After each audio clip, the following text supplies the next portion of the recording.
Right now on News 3, cities go orange to fight back against gun violence. The meaning behind the color and the cause for one local mom. Plus, an update in the death of a windsurfer hit by a UW life-saving boat. What the family's lawyer has to say about the future of that case. And some tough video to watch if you're a Packers fan. Clay Matthews drilled in a charity softball game today. We'll have an update on his injury straight ahead. This is News 3 at 6. Thanks for joining us tonight. I'm Leah Lynchide. Every year, the start of June is a time for gun reform advocates to wear orange as a way to honor victims of gun violence. This year, with the Parkland shooting still fresh in their minds, the local Moms Demand Action Group is taking the weekend to remember that there is still work to be done. Our Amanda Quintana has their story. Emily was, first of all, just always smiling. Emily Sonneman was just 24 when she was shot and killed in 2016, returning belongings to her ex-boyfriend. He went that morning and purchased a handgun. There was no background check, no waiting period. Her mom, Connie, now a member of Moms Demand Action, says it's tough to talk about Emily's story, but it needs to be heard. Every day I remember her. I miss her beautiful smile. I miss talking to her. But I know that she would want me to do everything I can in my power to prevent even one more person from traveling on this horrific journey. So today, National Gun Violence Awareness Day, she and thousands of others are wearing orange for Emily and the 96 people that die from gun violence each day in the U.S. Here in Madison, also honoring them with ribbons, coming together to show a commitment to the fight to end gun violence. You know, when bad things happen, a lot of times people don't want to look at it, or they don't know how to engage with it. And this is a way to say, we see you, we honor you, and we're keeping your spirit and the spirit of your loved ones with us as we fight for change. Moms Demand Action has seen a huge increase in members, many saying enough after the Parkland shooting. Their goal is to make sure legislators take gun reform seriously. The time to talk is now. It was yesterday. It was 5 years ago. So other moms don't have stories like Emily's to tell. Amanda Quintana, WISC News 3. Mayor Soglin recently named June 1st as Gun Violence Awareness Day. There are Wear Orange events happening across the country all weekend long. A much cooler start to the weekend compared to last, at least. But how long will it last? Dave Caulfield has your first alert forecast tonight. Hey, Dave. That's a good question, Leah. With the rain out there right now and the cooler temperatures on the way for tomorrow, it definitely will last the next couple of days at least. But the 90s may be coming back sooner rather than later. Doppler track, though, this evening showing those scattered showers and thunderstorms out and about across southern Wisconsin. If we zoom in, we can see not too much rain falling at the present time. Most of that rain is to our north, but some showers and thunderstorms are possible for later this evening into early tonight. Current conditions at 67 with some moderate rain around the Madison area, but right now no rain falling at the airport with cloudy skies. Dew point of 62, so not too humid, especially with that rain nearby. Temperatures are in the 60s and 70s across the area. That's quite a bit cooler than we were at this time yesterday, especially for spots across southwestern Wisconsin. Dew points are in the 60s for the most part, but not too high, so it doesn't feel terribly humid outside. Wind speed's not too bad. Out of the south at about 5 to 10 miles per hour. So this evening, showers and thunderstorms are possible. Some could be a little bit on the strong side with temperatures falling into the 60s as we head into tomorrow. Highs will only be in the low 70s, and we'll talk more about a cool and breezy Sunday. Plus, if the 90s are returning anytime soon in your first alert forecast. All right, thanks, Dave. And kind of an odd first alert traffic note for you tonight. You might be noticing more dead deer on the side of the road this year. That's because the DNR is no longer in charge of picking them up, citing budget constraints. Instead, it's now the DOT's job. The DOT says it's working hard to clean them up, but more carcasses are found as fast as they're removed. If you hit a deer, you're asked to call local law enforcement. A Madison police officer is at home recovering after a hit-and-run crash flipped a squad car early this morning. Police say it happened on the Near East Side on Willie and South Patterson Streets just before 3 a.m. The car hit the officer so hard it flipped the squad. The officer is out of the hospital and expected to be okay. The driver ran off. Police still looking for them tonight. Officers think they know the people involved in an armed robbery on Gammon Road this weekend. 3 men and a woman, all in their 20s, were robbed by two 20-year-olds in broad daylight. They showed a gun and got away with nearly $200. Officers are currently interviewing suspects, but no official arrests have been reported. A Janesville man is behind bars in Illinois in connection with a string of car vandalisms that hurt a toddler. The News-Gazette reports 53-year-old Kevin Casey is accused of shooting out car windows along Interstate 74 in that state. The newspaper also reports a woman said shards of glass hurt her 3-year-old son when their minivan window was shot out. Casey is in Champaign County Jail. He's facing charges of aggravated battery and criminal damage, among others. Family and friends of a 43-year-old windsurfer are still looking for justice 1 year after he was killed by a collision with the UW life-saving boat. This as the Dane County DA announces there will be no criminal charges filed in that case. Our Madeline O'Neill is here tonight to tell us with what comes next. Hi, Maddie. Hey, Liam. Yu Chen's family is planning to file a civil lawsuit against the state, claiming wrongful death within about a week. Late last night, the Dane County District Attorney's Office put out a release saying it found no criminal negligence on the part of the UW staff on the boat when it hit and killed Chen, who was windsurfing on May 31st last year. The release says boat operators didn't have drugs or alcohol in their system, and although the DA says it's not clear how crew members didn't notice Chen, it's possible the boat blocked their vision. Chen's family's attorney says his investigations contradict some of the information in the DA's release, including wind speeds and the direction Chen was heading.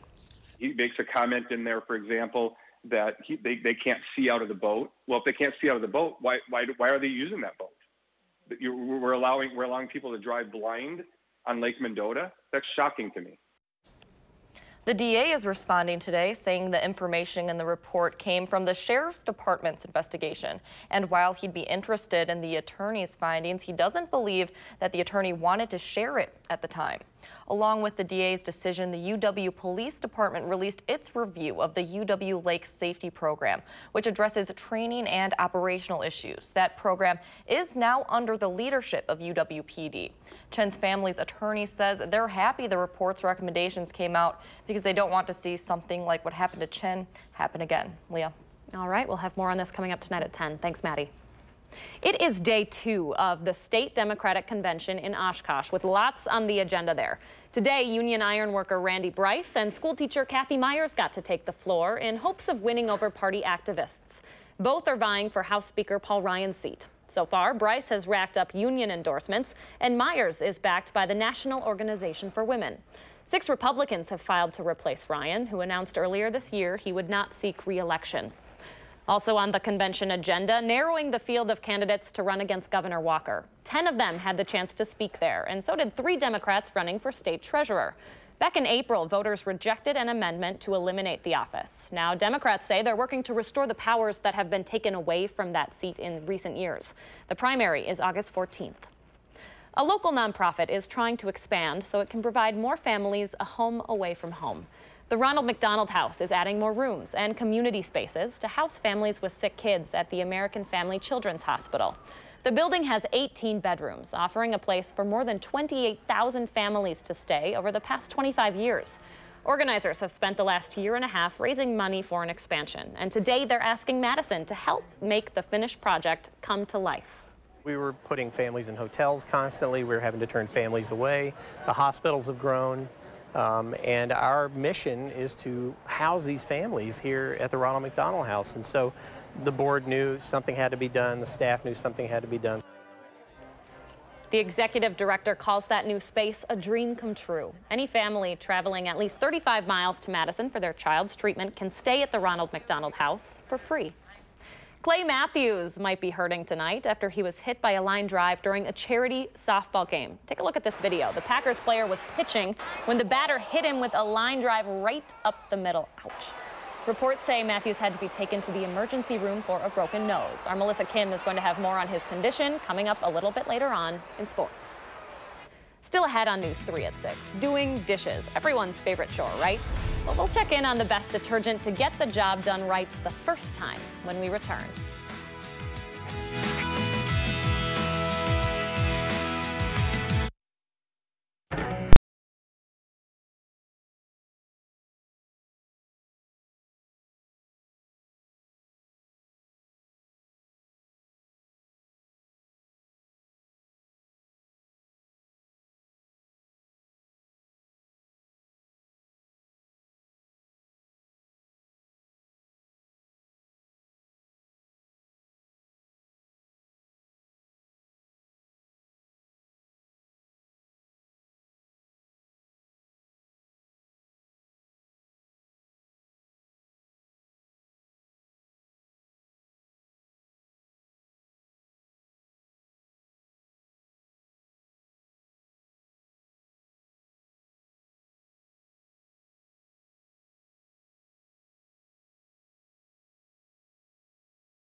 Welcome back. Reports say Google does not plan to renew a controversial contract with the Department of Defense.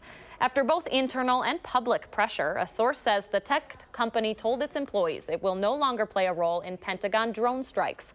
The current contract for Project Maven lasts through next March, but Google won't extend it afterward, according to that report. Google has not officially commented on the matter. Well, if you're sick of spots, bits of food, and other grime on your dishes, don't put all the blame on your dishwasher. It could be your detergent. Our Keely Arthur shares how Consumer Reports testers cleaned hundreds of dirty dishes to reveal the best options.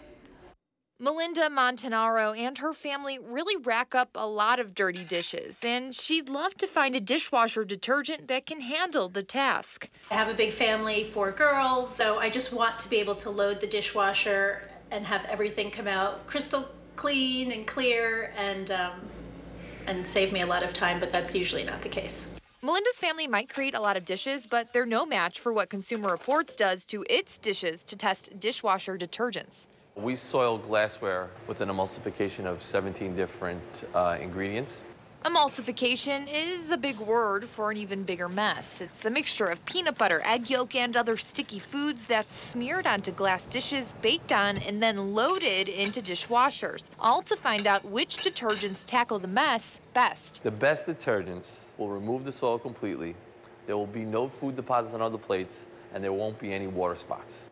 Among the recommended detergents, familiar names like the Finish Powerball tabs as well as Cascade Complete Action Packs with Dawn, both are excellent for removing caked on foods. However, Consumer Reports says you can actually get even cleaner while also saving money. The top performing detergent wasn't a brand name. It was Kirkland's signature dishwasher packs from Costco for less than half the cost per pod as the Finish or Cascade detergents. And if you're a Sam's Club member, these Members Mark Ultimate Clean dishwasher packs are excellent for cleaning dishes too. Plus, testers found if you have hard water like Melinda's home, they're also great for resisting water spots. Keely Arthur, WISC News 3. Consumer Reports says if you're still pre-rinsing your dishes, don't. Many of today's dishwashers have soil sensors, so they actually perform better if you leave the food on and let the machine and your detergent do their jobs. Well, coming up after the break, we are over the moon for this uniquely Wisconsin event at the Capitol Square this weekend. We'll spotlight cows on the concourse when we return. And showers and thunderstorms continue to move through southern Wisconsin this evening. We'll take a look at the radar, plus talk about a cool and breezy Sunday on the way in your forecast in just a few minutes.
Some special visitors are in town today to kick off June Dairy Month. Cows took over part of the Dane County Farmers Market to teach kids about the impact of agriculture on Wisconsin's economy.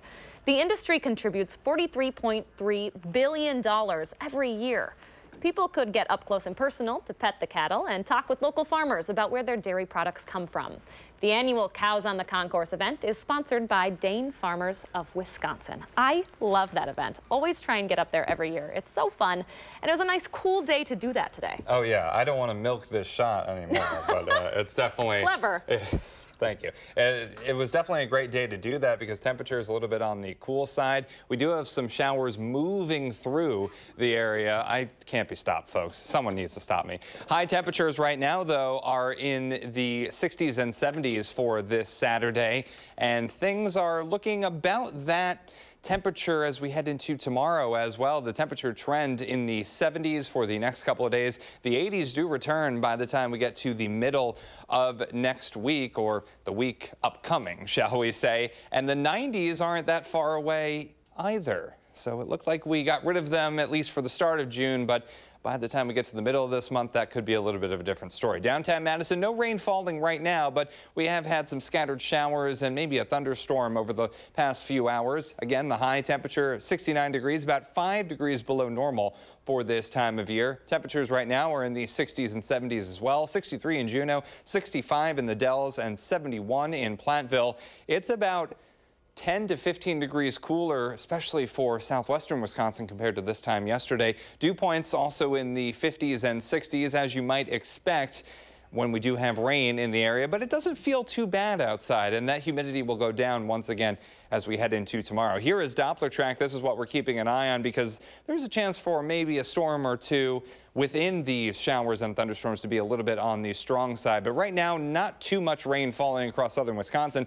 Much of it is falling a little bit closer to where that low pressure system is, closer to northern Wisconsin. So our severe threats for this evening, they're really not looking all that great, which is good news, but some heavy downpours and 60-mile-per-hour wind gusts and some small hail are possible. So future track showing things continuing to move to the east. That line of pretty strong showers and thunderstorms in Iowa right now, that will continue to move to the east and affect central, or south central Wisconsin, I should say, by the time we get to about 9 or 10 tonight. Much of the thunderstorm activity out of here by the time we head into early Sunday morning, and a pretty quiet Sunday overall. Cooler, breezy, and actually it's going to feel more like the mid-60s at times. So we may need a light jacket if we're out for a bike ride or a run at times. Precipitation potential about 1/4 to a 1/2 inch of rain. If these thunderstorms do start to park over some spots, then maybe a little bit more in those thunderstorms. 57 tonight, tomorrow becoming partly sunny,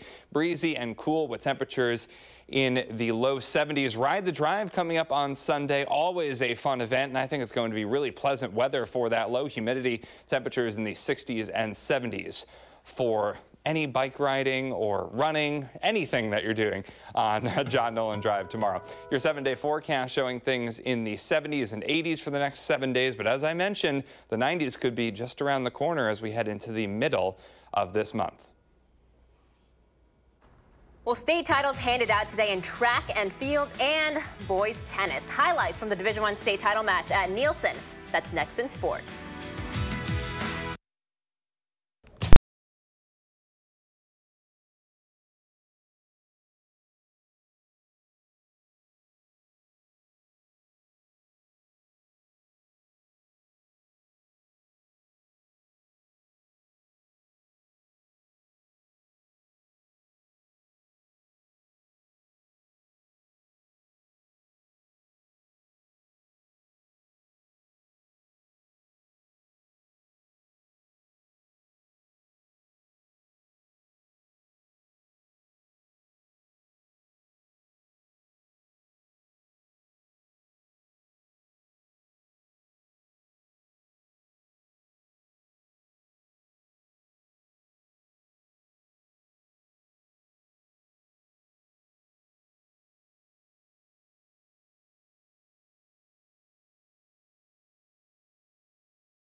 We've got a lot to get to on this busy Saturday in sports, starting with boys state tennis. A few guys from our area playing their hearts out at Nielsen Tennis Stadium at UW today. Check out the final match in Division I. It's Neil Rout from Oshkosh West taking on Colt Tegmeyer from Madison Memorial. Neil serving there. They get a good rally going, but Colt, hitting that one into the net. He loses the first set 6-1. Colt taking the second set, so in the third here, more back and forth.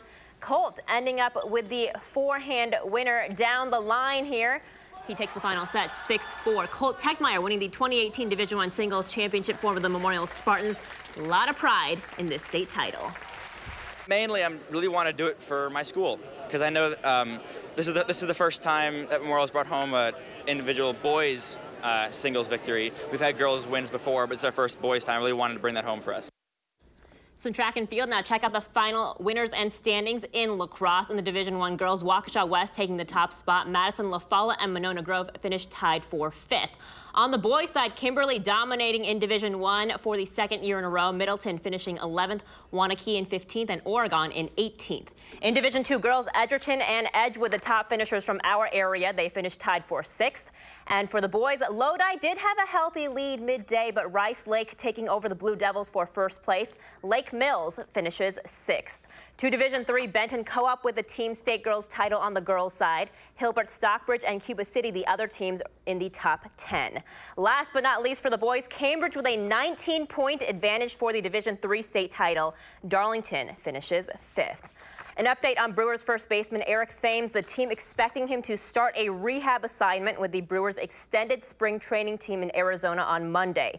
Thames tore a ligament in his left thumb when he dove for a ground ball on April 24th in Kansas City.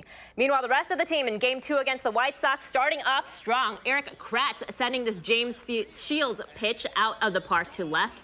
1-0 Brewers. The team thoroughly enjoying the big hits today because they hit 3 more after that, including this one in the 8th.